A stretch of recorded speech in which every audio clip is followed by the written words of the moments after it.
An obscure local holiday. You come home for the day, ordered Shrivastov. Both lunch and dinner. You must eat well. Do you play bridge? You do? Good. We'll go to the club in the afternoon. The SP is coming too. There's also a cultural program there in the evening. A special lunch for you, August, now that you're well, smiled Mrs. Shrivastov. Fish for the Bengali. The children raced around the room, screaming, Piss for the Bengali. Kumar came in at about 12, in another tight shirt. The bugger needs a bra, thought Agastya. Hello, Sen, beamed Kumar. I called you for dinner once, didn't I?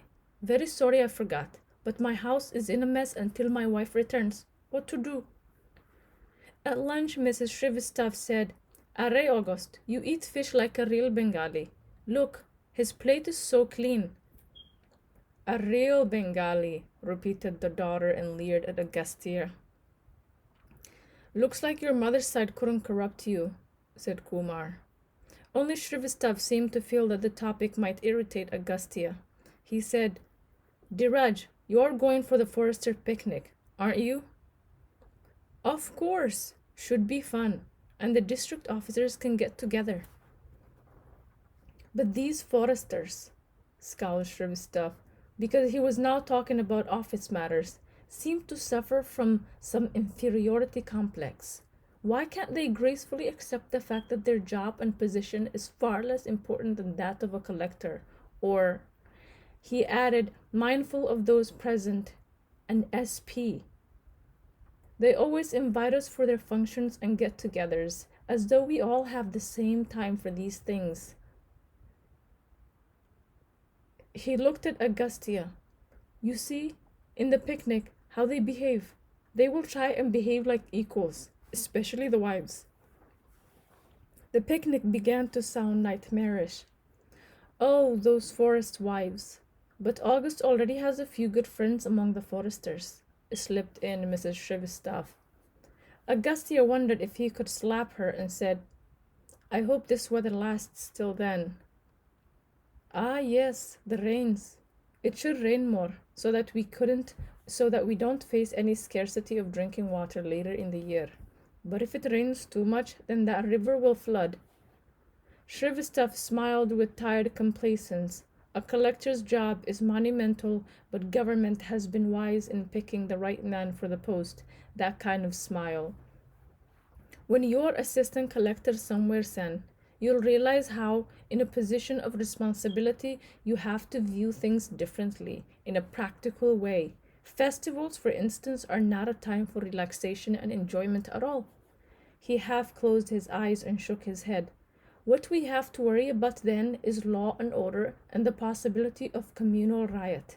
The entire perspective changes, and we don't think of the rains as much as something romantic. Oh no.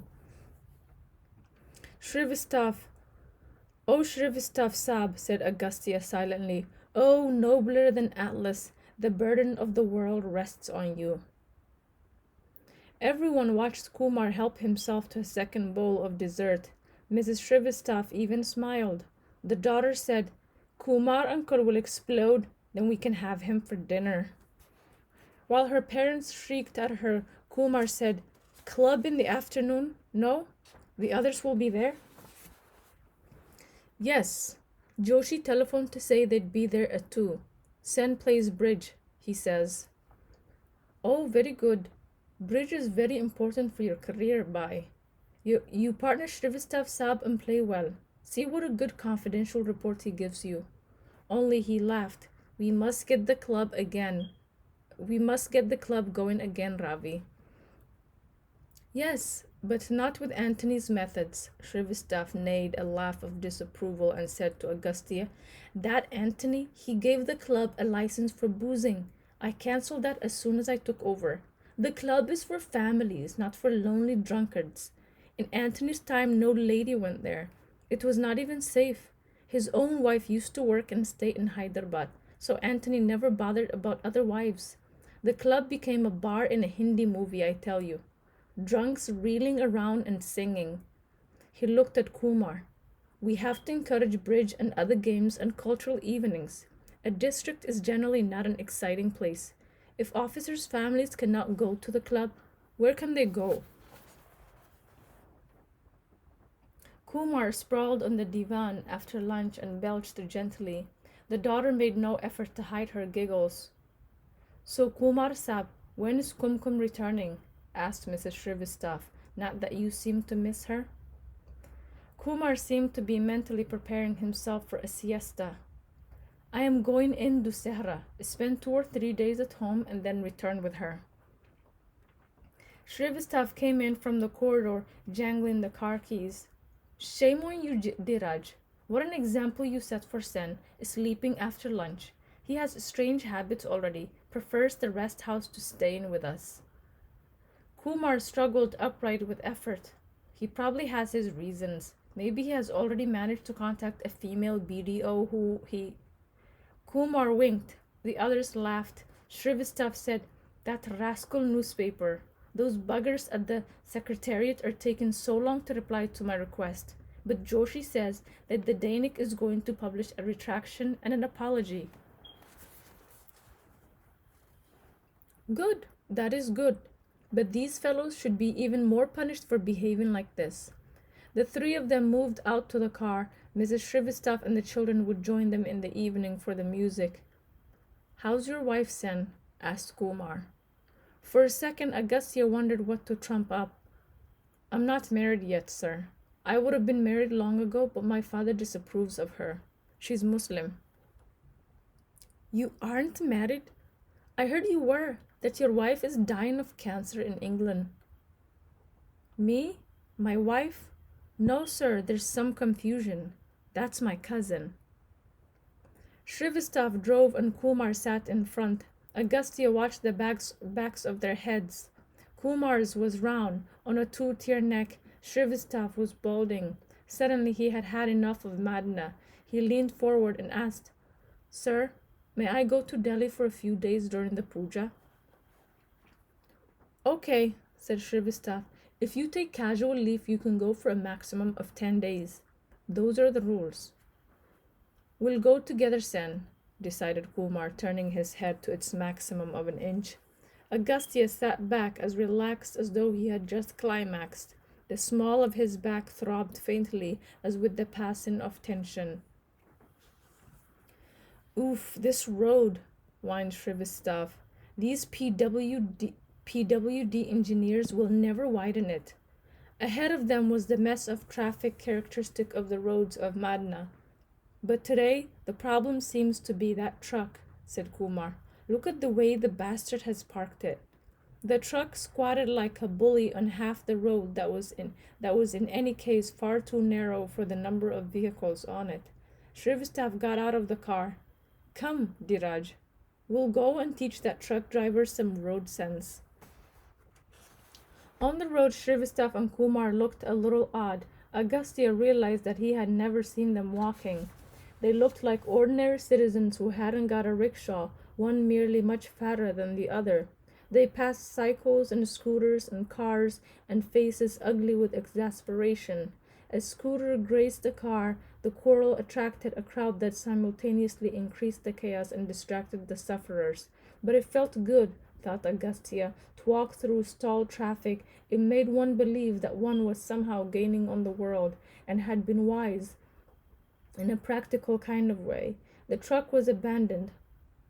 Where's the driver? Shrivastava scowled at a few passers-by. The driver was finally located at a dhaba on the roadside, cross-legged on a charpai, chatting with a gang over tea. That truck is yours?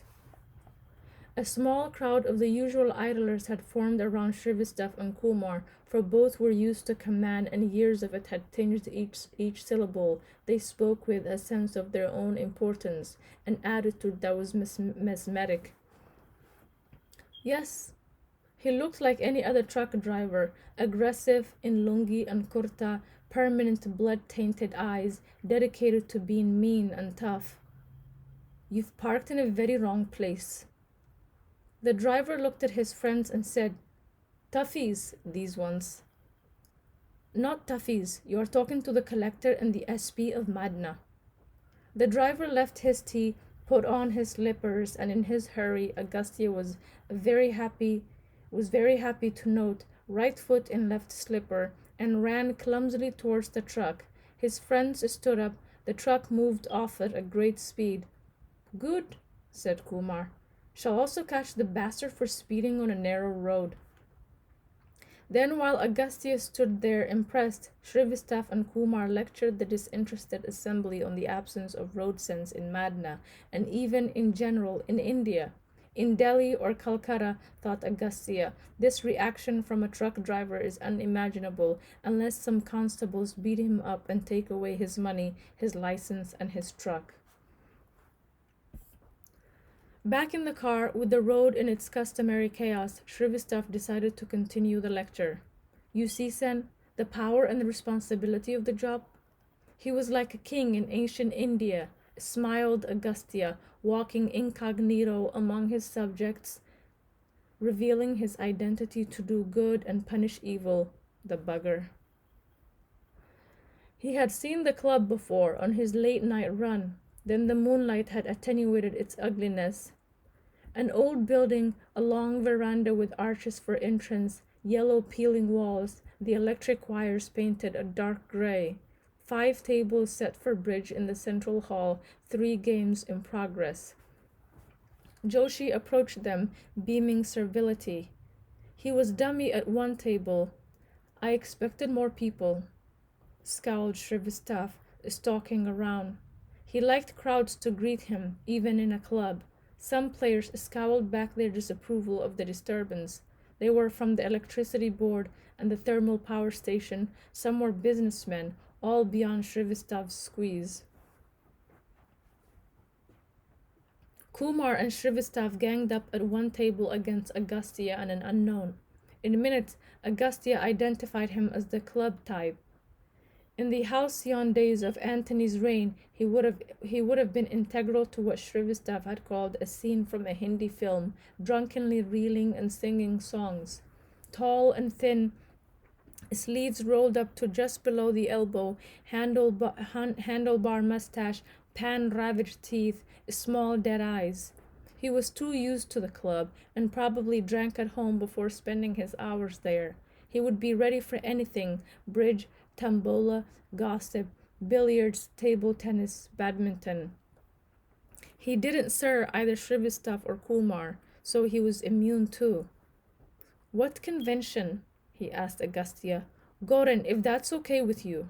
Shrivastava and Kumar played strong club and very badly. Kumar turned out to be a natural goof and Shrivastava a bad partner. In a few rounds, Agastya was bored and Shrivastava was controlling his rancor.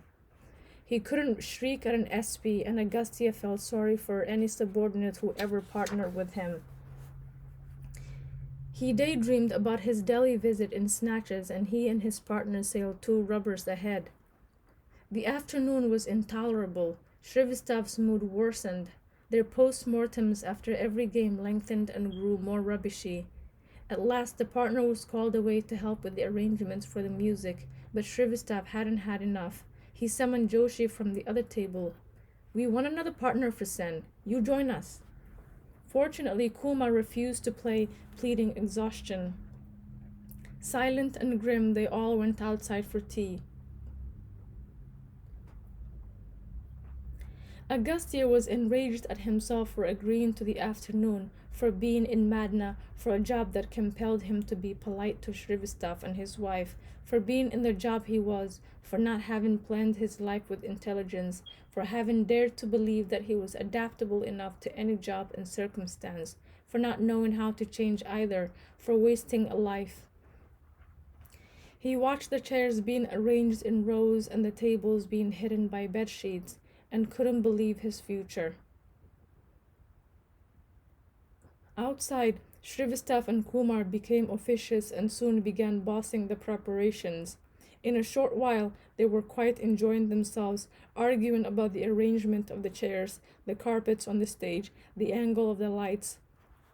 Agastya wandered behind them, hating himself. All moods are transient. Thus his slowly improved. And besides, it felt good just to be outdoors, to be detached from the bustle under a pale with exhaustion monsoon sky. The memory of the bridge and his intense self loathing were gradually eroded by the inadvertent humor of the confusion around him. He watched Kumar direct the peon to place a huge drum of drinking water on a side table. The table collapsed with a quiet crack.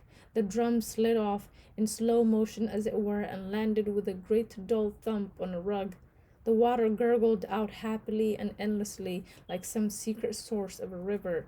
Kumar shouted at the peon, hoping thereby to convince everyone that the fault was entirely his.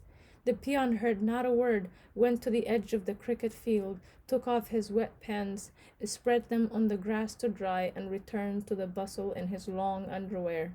But this was a dress Shrivastaf would not allow. Idiot! You want us to see your knees, Hein? He asked the peon to go away and not return until his pants dried. The peon wandered away towards the food. Suddenly the world seemed infinitely comic to Augustia, and he smiled at himself. Well, your mood has certainly improved.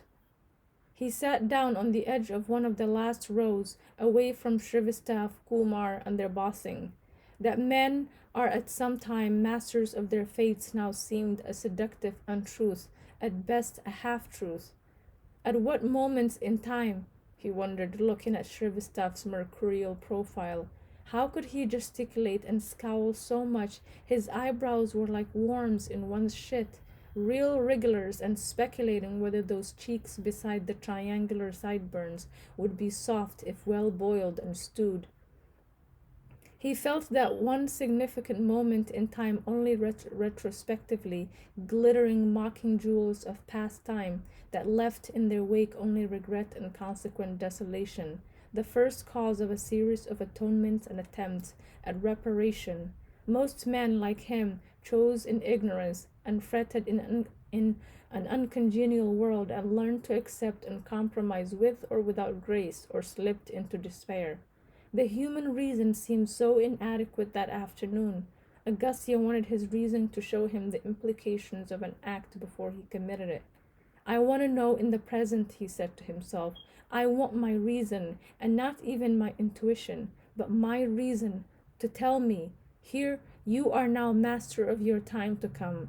Act accordingly. But it seemed incapable of direct and significant action.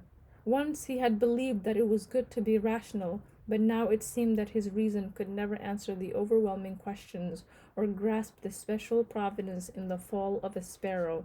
One way one way out was to turn like Shankar to the extraterrestrial, to Jagadamba, and like Bazant to believe in that special providence even in the arrival of a frog. Another was to slink away from having to think, to wish to be that pair of ragged claws that had so tantalized him in his college years, scuttling over the floors of silent seas. He saw Kumar looking his way as though about to call him, to help them increase the confusion. He didn't wish to return to his room as he had done earlier. He went back into the club and wandered around. Only the billiards room had people in it. He played for a while. The standard, like that of the bridge, was very good, thus he continued to be surprised by Madna.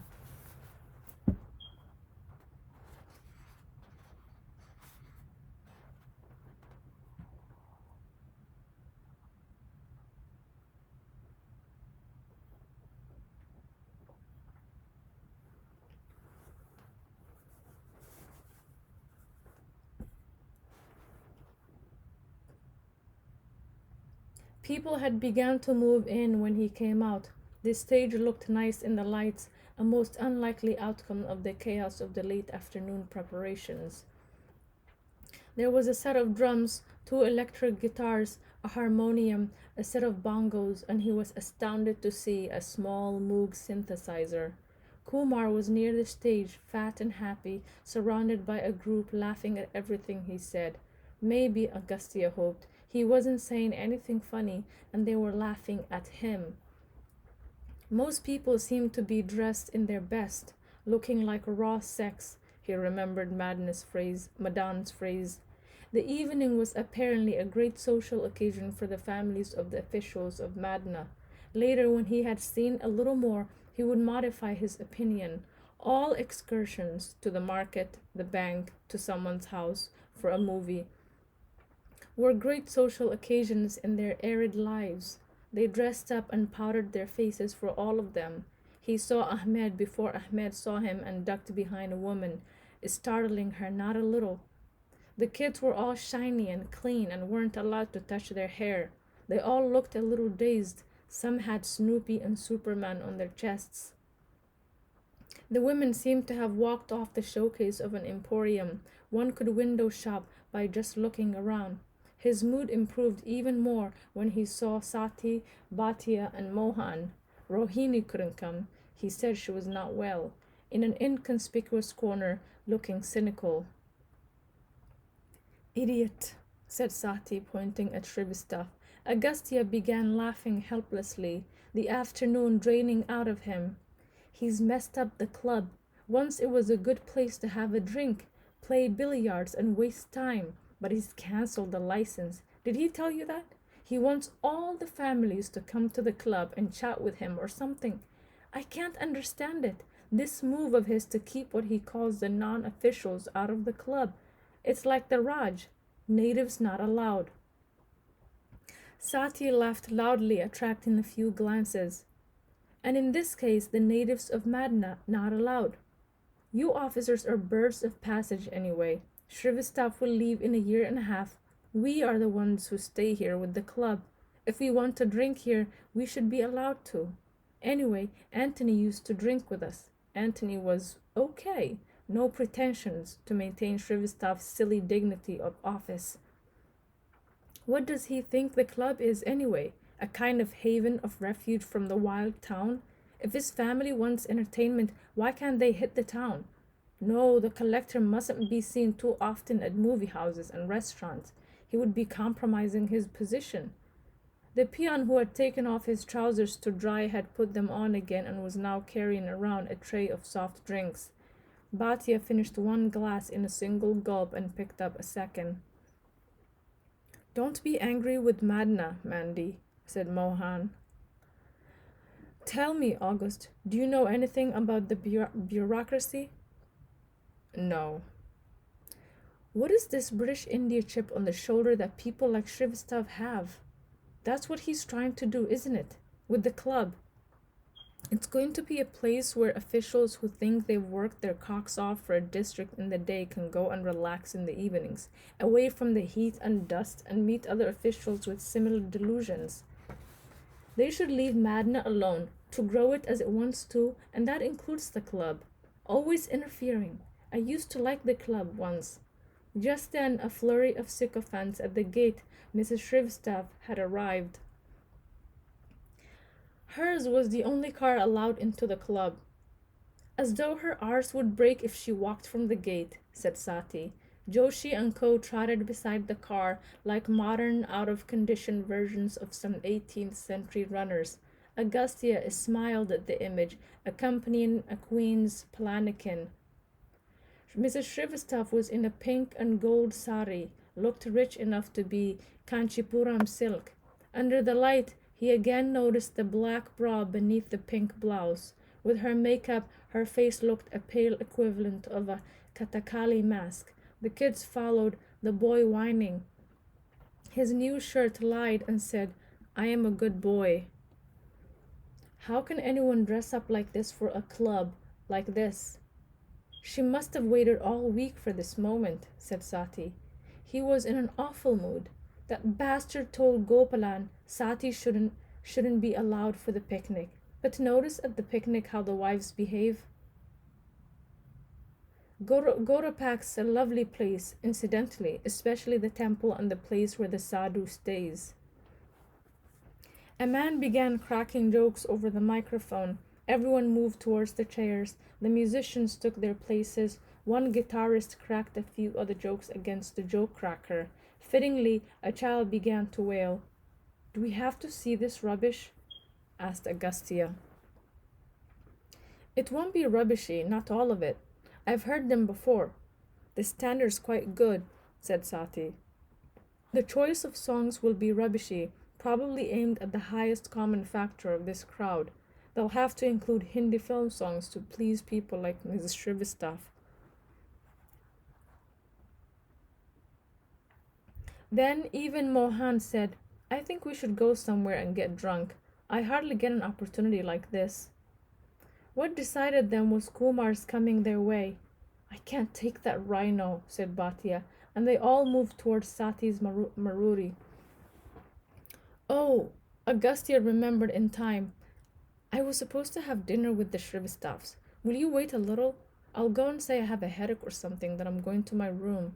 The lights had dimmed and the first song had begun, a Hindi film disco song. The crooner seemed lost in his gyrations and leers, but sang well. Agastya noticed then that the men and women were sitting separately, separated by a central aisle and a few vacant chairs. Later, Sati tried to explain. That's been the tradition in Madna. In other small towns too. The men sit apart from the women and children. I really don't know why. Maybe because no one wants to see a man and a woman enjoying anything together. But why? Agastya said. They aren't fucking in public. This happens even at movies? No, not at movies. Not anywhere where they have to buy tickets. Shrivastava was in the front row with Kumar. Kumar's eyes were closed. He was jerking his head to the beat. Agastya moved up to them, bent as through a low tunnel, and began, Sir, I've got a headache. Where have you been all evening? The SP and I have been looking for you. He explained with the appropriate face of a victim of migraine and felt vaguely guilty when he said, Please excuse me from dinner, sir. I'll, a half smile, come tomorrow to finish my share. Shrivastava was too engrossed to argue much. He scowled at him and then scowled for a while at the stage. They moved out in the Maruri stealthily, as though guilty of some vile act. Suddenly Sati asked, So, how's the Bhagavad? Yes, I've been reading it. Most of it is very remote, and the bits that aren't. But if one merely sees the diversity of things with their divisions and limitations, then one has impure knowledge, and that steadiness whereby a fool does not surrender laziness, fear, self-pity, depression, and lust is indeed a steadiness of darkness. They make me feel small and foul, like a used panty sniffer, a case out of Kraft Ebing. Sati laughed and nearly collided with a rickshaw. I really feel religion only begins to make sense when our cocks have ceased to stand. That was the mood for the whole evening, boisterous and blasphemous against officialdom, their own situations, the world.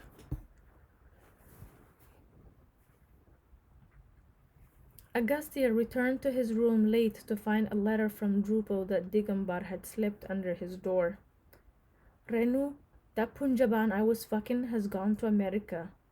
So began the letter without date or hello, but that was Drupo's style, abrupt and ashamed of emotion. She said that was the only way to break our relationship, some first world stance she's adopted before she's even got there. Independence and discovery of self. She even used those phrases before she left.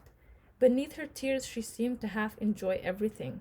Quite probable that creating a mess made her feel mature and adult-like. Look, everybody, please, I'm breaking a relationship, so I'm an adult. Aren't I? It's not the same thing as eating an ice cream, is it? Her behavior has made me feel like a child molester.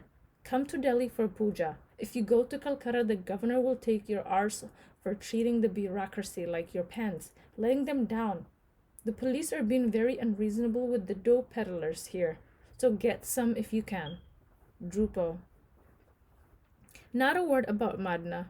Another universe, yet he had been part of it just 2 months ago, now disturbing in its complete difference. Agastya wandered around the room, letter in hand, trying to fit Sati and Renu, the breaker of relationships, Mohan and Drupo, into some coherent whole. He didn't want the friends of the different stages of his life to meet. Their encounter would almost be between facets of himself, face to face. Whatever would they say to each other? He wondered, and then immediately answered himself, don't be melodramatic. If they meet, they would converse ordinarily about politics and the weather and India's debacle in the last cricket test, and it would be unnecessary for them to discuss anything else, anything less ephemeral, because no one reveals himself more completely to others than to himself. That is, if he reveals himself at all. The frog was squatting near his shoes. Hello, Dadru. We are all cocoons, thought Augustia, with only our own worries and concerns. Drupo should have sensed that I'd be as interested in his world, more or less, as he had been in mine.